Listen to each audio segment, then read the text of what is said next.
The darker side of the rise of women's sports. With more visibility comes more online harassment. New York, for Janelle Taylor, attending WNBA games was the perfect way to rediscover a sense of community coming out of the long slog of pandemic-era lockdowns. The 38-year-old Evanston, Illinois, resident has regularly attended Chicago Sky games for the last 3 seasons after she watched the team win its first championship in 2021. As a queer Black fan, she felt the games were a supportive and safe sporting environment. "I was hooked and I loved the atmosphere. It was very queer-friendly, very family-oriented, very diverse," she said. As the popularity of the WNBA skyrocketed this year, Taylor watched the price of her season tickets more than double since 2022. With the growth, she noted a darker vibe shift, too. What always felt like a positive setting started to take a more hostile turn at times. As women's sports set new records for attendance and viewership, Taylor and other longtime fans watched with optimism and unease. It's a cycle female athletes and fans of women's sports have come to recognize. With the increased and sought-after visibility also comes added scrutiny, as well as harassment and online abuse toward some players. This year, fresh off the NCAA spotlight, former college basketball stars Caitlin Clark and Angel Reese made their WNBA debut for the Indiana Fever and the Chicago Sky, catapulting their personal brands as well as the popularity of the league among viewers.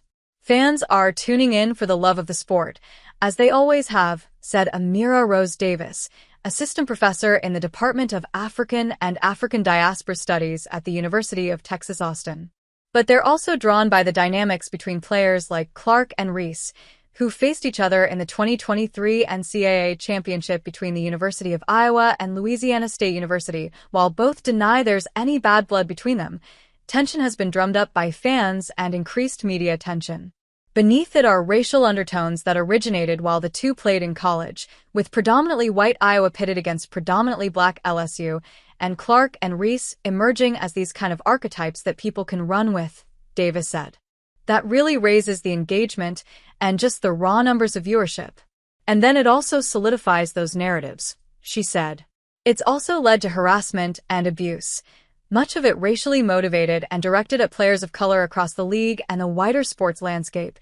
Angel and Caitlin have given us an incredible platform to talk about how we treat Black and white athletes differently in the media," said Fightmaster, co-host of Jocular, a podcast on the intersection of women's sports and queer identity, during a playoff matchup in September between the Connecticut Sun and Indiana Fever, the Suns.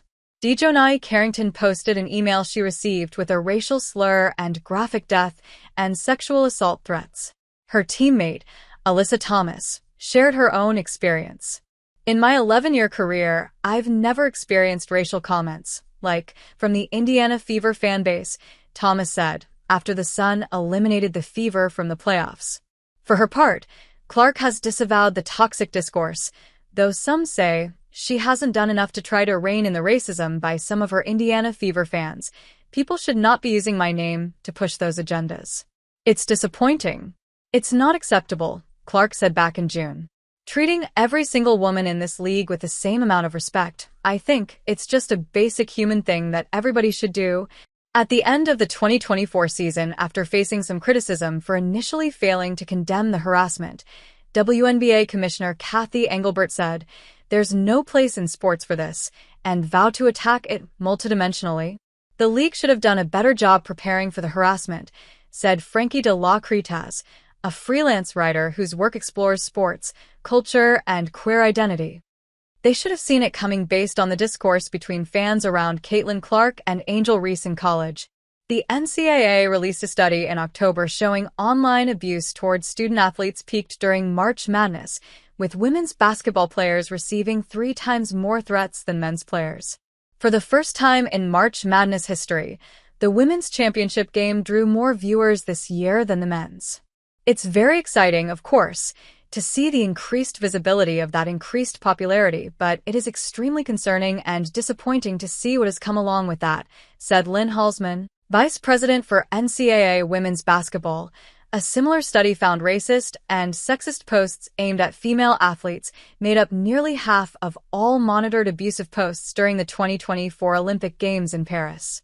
At the Summer Games, Algerian boxer Imane Khalif faced hateful comments and false accusations about her gender leading up to her gold medal win. The false narratives, perpetuated by internet trolls and public figures like President-elect Donald Trump and Harry Potter author J.K. Rowling, highlighted how female athletes of color have faced disproportionate scrutiny and discrimination when it comes to sex testing and false accusations that they are male or transgender. People want a chance to delegitimize successful women all the time. And so, if you are a successful boxer and they can't find anything else to pick on, they're going to say that you are too manly to play, Fightmaster said. Khalif urged an end to bullying athletes. It can destroy people. It can kill people's thoughts, spirit, and mind, she said. The issue of transgender women competing in women's sports has been highly polarized this year. A former University of Kentucky swimmer was among a dozen athletes filing a federal lawsuit against the NCAA in March, accusing it of violating Title IX rights by allowing a transgender woman, Leah Thomas, to compete at the 2022 National Championships.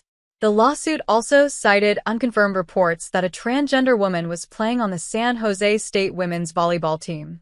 This fall, colleges began dropping out of matches with San Jose State, which has not confirmed it has a trans woman on the team. The Associated Press has withheld the player's name because she has not publicly commented on her gender identity. But that hasn't stopped politicians from shaping campaigns around keeping transgender women out of women's sports or wading into the polarizing debate on fairness. About half of U.S. states have a ban on transgender athletes participating in school sports according to their gender identity. This year, New Hampshire Governor Chris Sununu signed a law banning transgender athletes from grades 5 to 12. Ohio banned trans athletes as young as kindergartners. West Virginia and Idaho are looking to the U.S. Supreme Court to support their bans.